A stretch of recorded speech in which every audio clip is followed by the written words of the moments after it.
Let's begin with something simple but powerful. You become what you repeatedly tell yourself. Now that may sound almost too simple. But don't let simplicity fool you. The greatest truths in life are often simple and often ignored. All day long, there is a conversation happening in your mind, not occasionally, not once in a while. All day long, from the moment you wake up to the moment you fall asleep, there is a voice interpreting your world.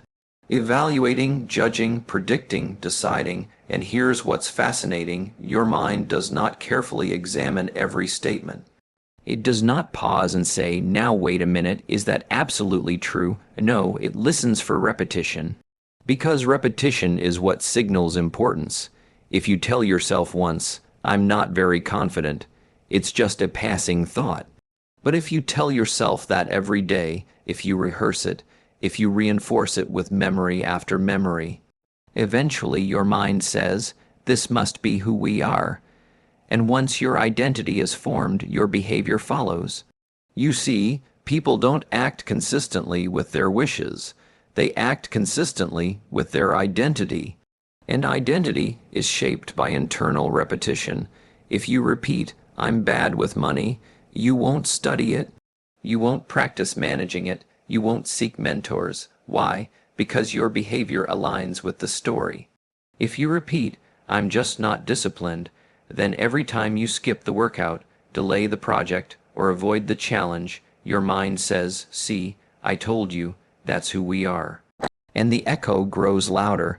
Now here's the danger. The mind does not distinguish between truth and familiarity. It accepts what is familiar. So if you grew up hearing criticism, you may have adopted it. If you experienced failure, you may have defined yourself by it. If someone once told you that you weren't capable and you replayed it long enough, it can begin to feel like fact. But a repeated thought is not necessarily a true thought. It is simply a practiced one. Think about that. Some of the beliefs you carry today are not conclusions you carefully researched. They are echoes of teachers, echoes of parents, echoes of past mistakes, echoes of your own worst day. And when those echoes bounce around long enough inside your mind, they create walls. Invisible walls. You don't even try certain things. You don't apply. You don't ask. You don't attempt. Not because you lack ability, but because the internal script has already decided the outcome. That's the power of repetition. But here's the good news. The same law works in your favor. If repetition can build limitation, it can also build strength. If every day you begin to say, I am learning, I am improving, I can develop this skill, something shifts. At first, it may feel unnatural. It may even feel untrue. That's because the old script has been rehearsed longer. But stay with it. The mind bends toward consistency. When you consistently feed it possibility, it begins to search for evidence to support it. When you consistently declare growth, you start noticing progress. When you consistently affirm responsibility, you begin to act differently. And action, repeated, becomes proof. You don't have to be extraordinary to start changing your inner dialogue. You just have to be intentional. Instead of saying, I failed, say, I learned. Instead of I can't do this, say, I haven't mastered this yet. Instead of that's just how I am. Say, that's who I've been, but I can grow. Small shifts in language create large shifts in identity. And identity determines destiny. Now let me caution you, this is not about empty slogans. This is not about standing in front of a mirror chanting phrases you don't believe while doing nothing. Words without action create frustration, but words combined with action create transformation. When you change the internal script and back it up with small, consistent behavior, the echo chamber begins to sound different. You read a few pages, you keep a promise to yourself, you take one uncomfortable step, and suddenly the mind says, maybe we are disciplined. You handle one financial decision wisely, and the mind says, maybe we can learn money. You speak up once, and the mind whispers, maybe we are more confident than we thought. The echo shifts. And once the echo shifts, your life shifts, because the world outside often mirrors the world inside. Opportunities that once seemed intimidating now seem possible. Challenges that once felt threatening now feel developmental. Conversations that once silenced you now invite you, all because you changed what you repeatedly told yourself. So guard your self-talk, audit it, listen to it carefully. If you wouldn't let a stranger speak to you the way you sometimes speak to yourself, why allow it internally? Remember this, your mind is always listening, and whatever you repeat long enough, with enough emotion, with enough certainty, will eventually become your identity. And your identity will quietly determine your future, so choose your words carefully, because you are becoming them. Now, once you understand that you become what you repeatedly tell yourself, the next realization follows naturally. Your mind amplifies whatever you feed it.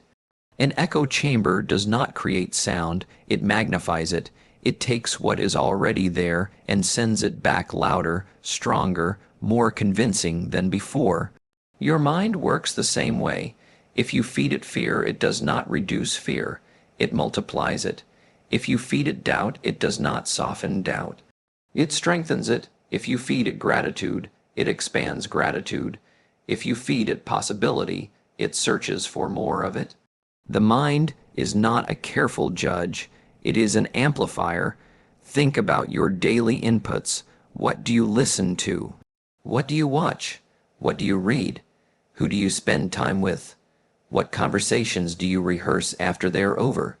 Every one of those inputs becomes raw material for your internal echo. If you spend your time consuming negativity, constant criticism, constant outrage, constant complaint, don't be surprised when your internal dialogue becomes heavy. Don't be surprised when your outlook shrinks. You didn't choose pessimism intentionally. You fed it consistently. On the other hand, if you feed your mind ideas of growth, examples of courage, stories of resilience, something remarkable happens. Your thinking stretches, your expectations rise, your internal voice begins to speak differently, because whatever you expose yourself to repeatedly, your mind assumes is important. It begins scanning for matching evidence. If you constantly tell yourself, the world is against me, your mind will diligently collect proof. A delayed response becomes rejection, a small setback becomes confirmation, a minor inconvenience becomes injustice. The amplifier goes to work, but if you say, there are opportunities everywhere if I'm willing to look, your mind will scan for that instead. You'll notice the open door that others ignore. You'll see the lesson inside the setback. You'll interpret the delay as preparation. Same world, different filter, and the filter determines the future. You see, most people are not victims of circumstance. They are victims of unguarded input. They underestimate the power of what they allow into their minds. They believe they can casually consume anything and remain unaffected, but the mind doesn't work that way. If you plant corn, you don't harvest wheat. If you plant weeds, you don't harvest roses. The soil doesn't argue. It grows what it's given. Your mind is fertile ground. Feed it comparison all day long, and it will amplify insecurity. Feed it gossip, and it will amplify judgment. Feed it comfort, and it will amplify complacency. But feed it challenge, and it will amplify growth. Feed it discipline, and it will amplify strength. Feed it gratitude, and it will amplify joy. This is why environment matters so much. Not just physical environment, but mental environment. The books you read, the podcasts you listen to, the people you allow close enough to influence your thinking, the conversations you entertain internally. Every influence either builds you or erodes you. Now here's something subtle but powerful. Your mind does not simply replay what you feed it, it exaggerates it. That's the nature of an echo. It makes the original sound seem larger than it was. A small criticism, replayed 10 times, feels enormous. A minor mistake, rehearsed repeatedly, feels catastrophic. A single rejection, revisited nightly, feels like permanent failure. But the opposite is also true. A small win, acknowledged daily, builds confidence. A small improvement, noticed consistently, builds momentum. A small act of courage, remembered often, builds identity. So the question is not whether your mind will amplify. It will. The only question is, what are you giving it to amplify? Be intentional. If you wake up each morning and immediately flood your mind with noise, urgency, and comparison, you've handed the amplifier to chaos. But if you begin your day with reflection, with purpose, with something constructive, you've handed the amplifier to growth. You cannot control every circumstance in your life, but you can control your inputs. You can decide what you dwell on. You can choose what stories you replay. You can guard what enters your mental space, and when you do, something powerful happens. Your emotional state stabilizes, your decisions sharpen, your resilience strengthens, not because life became easier, but because your internal echo became stronger than the external noise. That is maturity, that is discipline, that is leadership, first of yourself, and then of others. Because when your mind is fed well, it does not overreact to every challenge. It does not collapse under pressure. It does not interpret every obstacle as defeat. It amplifies possibility instead of panic. And over time, that shift compounds. Small positive inputs, repeated daily, create a powerful internal echo. An echo that says, I can handle this. An echo that says, this is part of the process. An echo that says, there is something to learn here. And that echo shapes behavior. Behavior shapes results. Results reinforce belief, and the cycle continues. So choose carefully what you feed your mind, because it will grow it, magnify it, and send it back to you louder than before. Whatever you plant in your mind today will echo in your life tomorrow. Now let's take this a step further, because once you understand that you become what you repeatedly tell yourself, and that your mind amplifies what you feed it, you begin to see something even more subtle. Most echo chambers are built from comfort. Comfort is attractive. Comfort feels safe. Comfort feels familiar. And familiarity has a powerful pull on the human mind. But here's the challenge. The mind loves what is familiar more than what is true. If you have believed something about yourself for 10 years, even if it limits you, it feels safe simply because it's known. To question it feels risky. To challenge it feels unstable. To replace it feels uncomfortable. So instead of examining our beliefs, we defend them. We say, that's just how I am. We say, that's just how life works. We say, people like me don't get those opportunities. And every time we repeat those statements, we reinforce the walls of our own echo chamber. Comfort builds those walls brick by brick. We surround ourselves with opinions that agree with ours. We spend time with people who confirm our assumptions. We avoid conversations that stretch us. We reject ideas that threaten our current identity. And slowly, without realizing it, we stop growing. You see, growth requires tension. Growth requires exposure to something unfamiliar. Growth requires the humility to say, maybe I don't know everything. Maybe I've been wrong about some things. Maybe there's another way to see this. But comfort whispers, stay where you are, you're fine, don't risk it, and so we stay, we keep the same routines. We maintain the same habits, we justify the same results, and because the mind seeks consistency, it reinforces the story that keeps us comfortable. If you believe you're not a leader, you avoid leadership situations. Avoiding them keeps you inexperienced. Inexperience reinforces your belief. The echo grows louder, not because it's true, but because it's protected. Comfort doesn't just preserve beliefs, it protects limitations. It tells you not to try, because trying might expose weakness. It tells you not to speak, because speaking might invite criticism. It tells you not to aim higher, because aiming higher might result in failure. But here's the paradox: the very thing that protects your comfort also prevents your expansion. Every significant breakthrough in your life will require you to step outside the familiar. Not recklessly, not foolishly, but intentionally.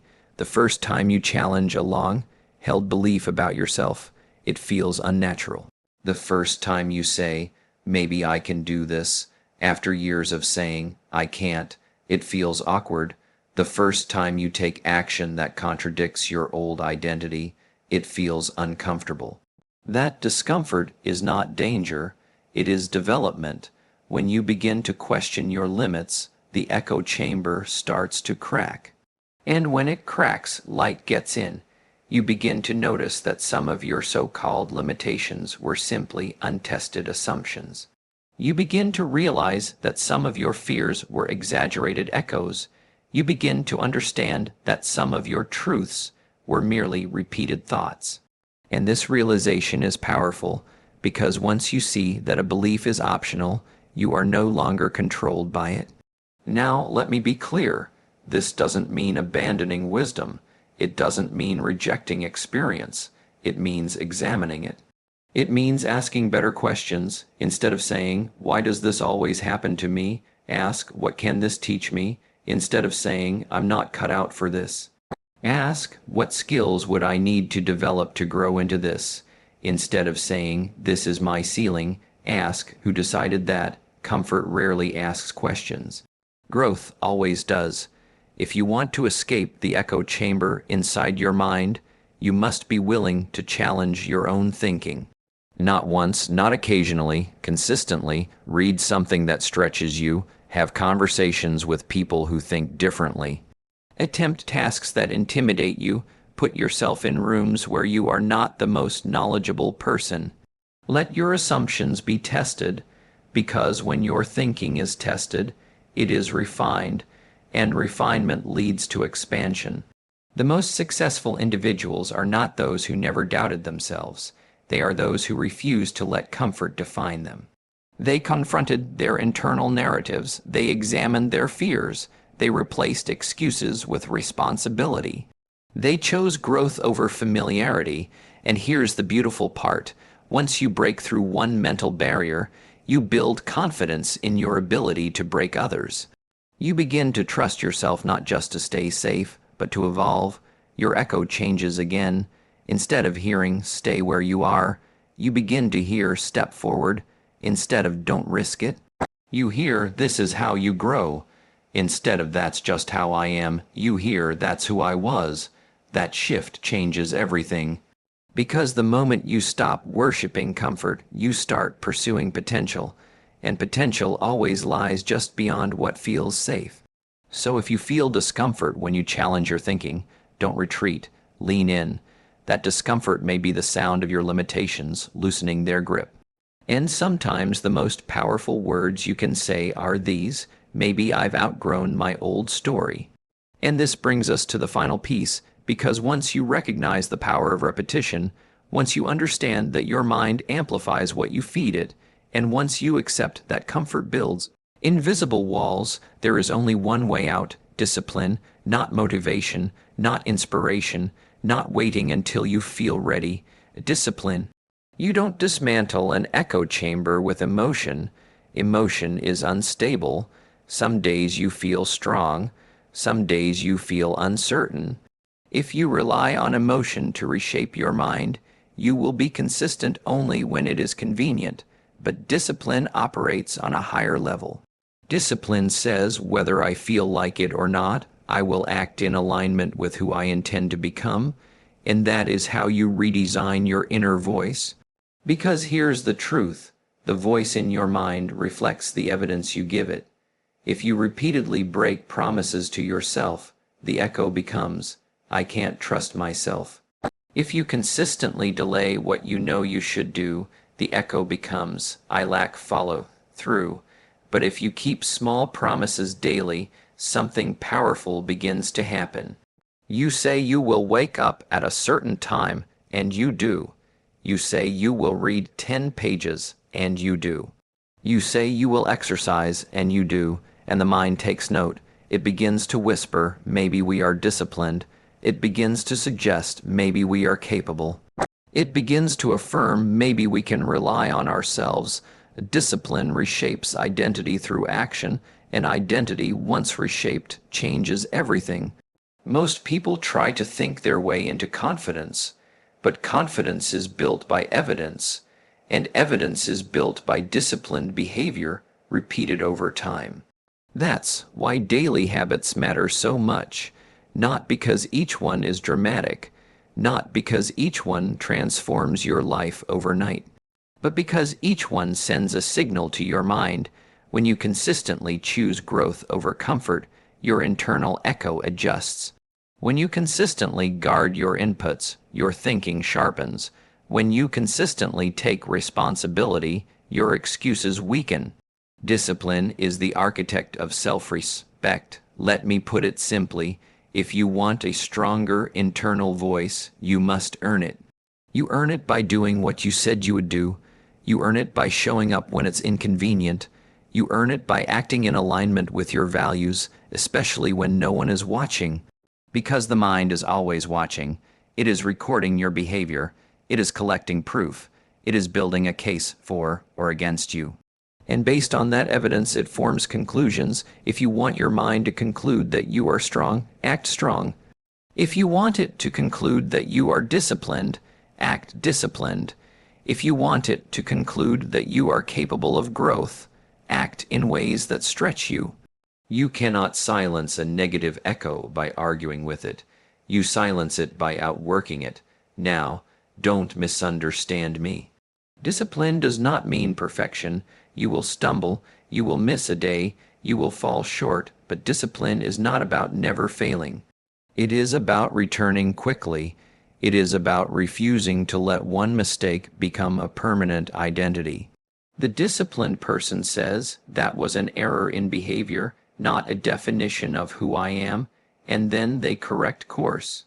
That correction, repeated, builds power, and over time, something extraordinary happens. The echo chamber that once amplified doubt now amplifies determination.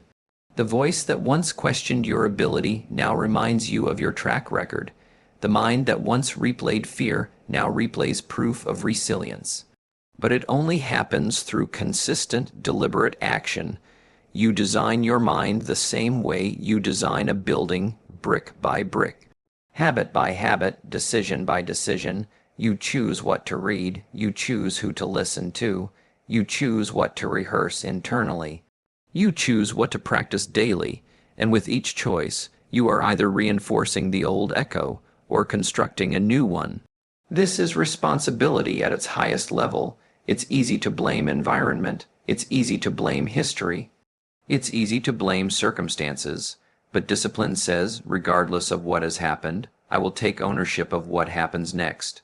And ownership is empowering. Because when you accept that you are the architect of your inner world, you stop waiting for rescue. You stop waiting for perfect conditions. You stop waiting for someone else to validate you. You begin building. You build routines that support growth. You build standards that demand excellence. You build habits that align with your future, not your past.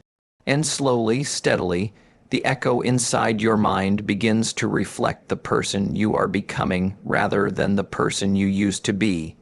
That is freedom. Freedom is not the absence of challenge. It is the presence of self-command.